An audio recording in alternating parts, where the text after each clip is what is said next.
Lindi ideja për me bë diçka për aktivitete sportive, rekreative, edhe më kanë angazhu mu se jam profesionist i kësaj fushë, edhe jam pasionant i sporteve që e lidhin njerën me natyren, sidomos noti, ecja, biciklizmi, vrapimi e tjera. Edhe kemi pregadit një program i cili do të integrohet në programin e përgjithshëm, edhe do të fillon në orat 8 e mëngjesit. Programi i paraditës do të jetë një ecje e lehtë në një pjesë të Marefcit, se po ecën Marec nuk zgjohesh në javë në kam, gjithë Marefcin, edhe ajo do të jetë me kilometra sigurisht, në për pak lagje, do të jetë më shumë se simbolik, sepse kryesia më herët e ka pas një projekt cilin menon me realizuar të ardhmen, ta njohim Marecin quhet. Ideja është që të hecet në për lagjet Marefcit, sepse unë i kam tash mbi 50 vjetë edhe ka lagje që s'kam shku asë një herë, edhe pse kam shku në Marec dhe në lagje ti, me disa i kom pa vetëm prej kodrë në kodrë edhe s'kam pas ras me shku asë një herë. Është një për projekte shumë të mira që besoj ka mu jetësu edhe ka me qenë shumë interesant. Edhe si piknisje e saj, thamë po e bëjmë një ecje të lehtë në mëngjes për të gjithë të interesuarit. Do të fillojmë në kompleksin turistik që është ba në vendin e lagjen Gërbesh, do të hecet në një pjesë të lagjes së Pacollëve. Është një pjesë, janë 2 lagjet Pacollëve në Maref që janë nda me bukur larg prej njëra tjetrës, edhe do të bëhen diku një shteg prej 4 deri në 8 kilometra, varësisht prej numrit pjesëmarrësve edhe strukturës edhe interesimit, për shkak se janë edhe temperaturat bukur të larta, për ata kemi lënë mëngjes. Do të përzgjedhëm shtegin, i kemi bërë 2 shteget në shtigje të ndryshme edhe do zgjedhëm njërin më të lehtë, në mënyrë që të jemi diku rreth orës 12 ta përfundojmë ato, pushojmë pak, sepse prej orës 13 na jetë pjesa tjetër e programit qendror me aktivitete kulturore, zbavitëse, argëtuese.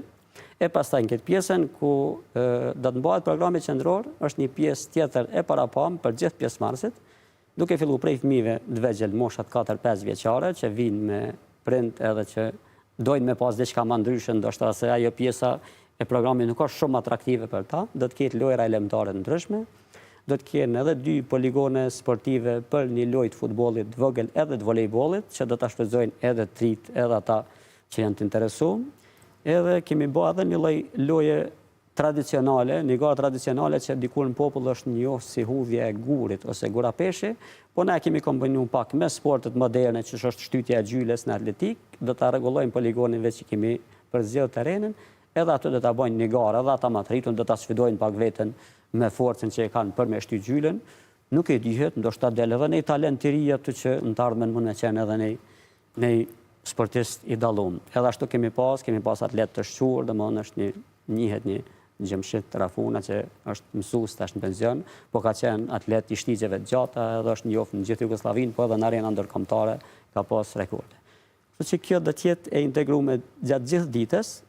Kohën kur mohet programi do të ketë. Kurse në orët e mbrëmjes kur janë më të freskëta, mas orës 3:30-4 kur freskohet koha, sepse gjithsesi do të referohemi temperaturave që mund mbretërojnë. I patëm do të jetë pak të mira, të freskëta dhe shpresoj që mos po na përcjellën edhe pak, po si shihet e dila do të jetë pak me nxehtë, diku mbi 30 gradë. Edhe aty pastaj do të regjistrojmë ekipet të interesuar për të marrë pjesë në minigarë të futbollit, të volejbollit, ata të cilët në mënyrë individuale do të bëjnë garë në atletik. Po do të ketë edhe lojra tjera elementare që do të mund të marrin pjesë thuajse të gjitha grup moshat edhe kategoritë, në mënyrë që ta kalojmë një ditë sa më bukur së bashku. Gjithsesi aty do të ketë biseda, do të njihemi edhe rinjihemi përsëri me dikën që si me taku shumë gjatë. Kam fillu veç se interesimet edhe dua di pak më shumë për mërgjimtarët. Ata kanë ndoshta mallin më të madh për Marif. Ata kanë mallin më të madh edhe fatin më të keq. Në kuptimin që një pjesë e madhe prej tyre kanë kohën shumë të kufizuar për